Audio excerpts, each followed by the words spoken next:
эмгек. Ага чейин сиз журналист катары өзүңүз көптөгөн мына бир чакан бир фильмде канча деген тагдыр, канча деген көйгөй, канча деген ушул таштан баштап анан ошол жерде өзү ошол каармандар айтып атат миллиондогон жылдардын бир тарыхы. Анан эми бул айта турчу сөз көп. Мени билесиздер, мен да чыгып баратканда мага сөз бербей эле койсоңуздар берет бекен бербейт бекен деп өзүм кичине мындай кооптонуп келаттым элем. Анткени мага мен мындай жакпаса, мен фильм жакпаса не получилось деп айтмакмын. А бирок бул кино мен оюмча ушунча сиз мындай бир художественный фильмге бир чоң бир сериал болчу. Ар бир каармандын ошол ар бир жанагы үй бүлө, эмнеге кетип калды апасы эмне болуп жүрөт, каякта иштеп атат, тигил баланын эмеси, адулар эмнеге ажырашып кетти, тигил бала эмне болду, бул сиз чакан эмеде мындай конденсация кылып коюп турсуздар да.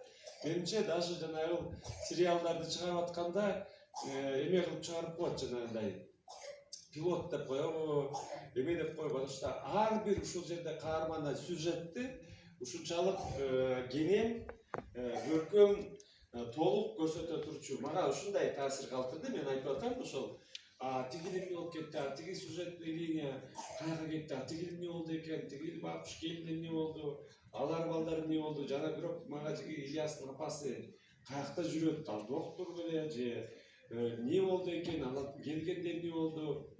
Эми айтор, албетте, мага эмне жакканы сизде бул бизде кээ бир кинолор тартылат, анан чернуха болуп, анан аягы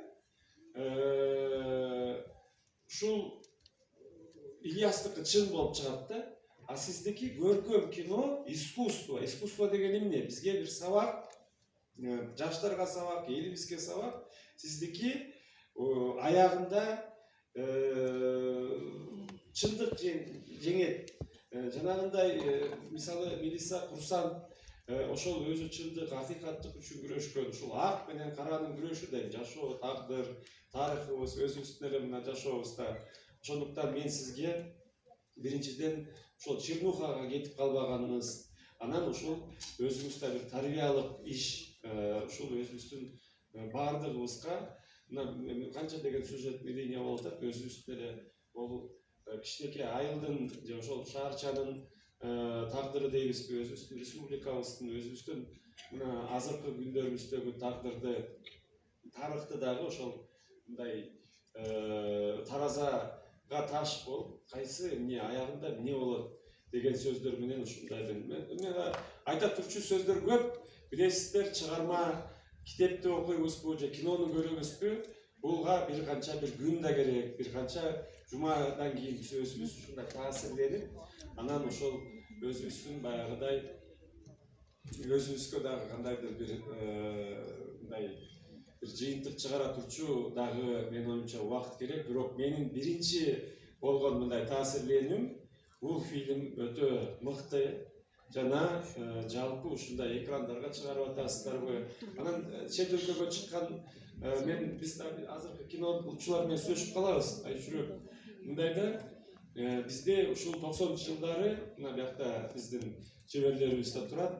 Көбүнчө кинобуз өзүбүздүн улутубуз үчүн эмес, көбүнчөсү фестиваль үчүн тартылып калган. Фестивалда анан ошол жерде баягы Актан агабыз баштаган. Анан ошону эле ийгиликти биз баягыдай чет өлкөгө жакса, баланча жерден фестивальдан приз алса, анан ошол жерде бирөмке болсо, ал ошол мыкты кино болду деп эсептейбиз. Андай эмес да. Анан еще дагы биздин кээ бир улуттук кинобузду атайын экзотика кылып көрсөтүп, өзүбүздү шылдыңдап, өзүбүздү мазактап, кандайдыр бир туура эмес бир күскү кылып эле, анан кайра ошону приз алды, ой Феллиниге тете кинолор экен деп туруп кайра келип, ал күскүгө биз өзүбүз көрүнүп, мындай кыйшык сынган бир туура эмес бир өзүбүзгө кайра туура эмес таасир, өзүбүз аларга жакшы көрүнөбүз же аларды таң калтыртабыз деп өзүбүздүн улуттук кинобуздан да ажыраганбыз да. Мына киночулар эски агатайлар билет. Ошондуктан мен дайыма айтам, мурун деле айтып келген, бизге чет өлкөлүк фестивалдарга жагабы, жакпайбы, алар түшүнөбү, түшүнбөйбү, призге жетебизби, жетпейбизби, ал бизге кереги жок.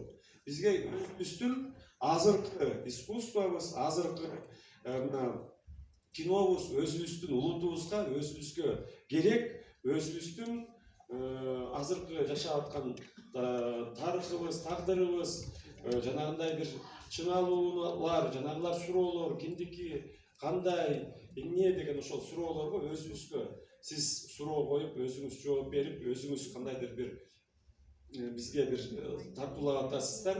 Эң негизги приз ушул бул азыркы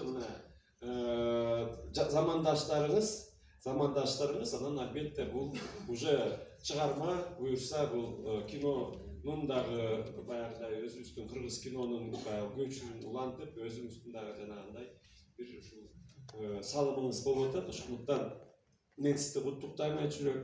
Мен мына мурун кино тартыш үчүн миллиондогон бюджеттер керек эле. Мына эски кишилер айтышат, ал фильмдин 1 метр пленкасы канча деген валютага, канча деген эмеге. Азыр мына өзүңүзгө окшогон журналист, анан өзүңүзгө ушул сиздин да баягы жүрөгүңүз таза болгон үчүн ушул канча деген макала жазып, канча деген айтып, анан азыр баягы мурунку кез же сөздү текстти окубай калганда, менин оюмча сиз өзүңүзгө жаңы форма таптыңыз, ошол элиңизге жанагындай өзүңүздүн кайсы бир сөзүңүздү жеткизиш үчүн. Ошондуктан бул чоң кубаныч, сиздин дебютуңуз болуп атат. Менин оюмча өтө кээ бирлер анан чапляп эле тартып коюшат. Мага бул мындай бияк жагы дагы мындай сапаттуу жагынан дагы.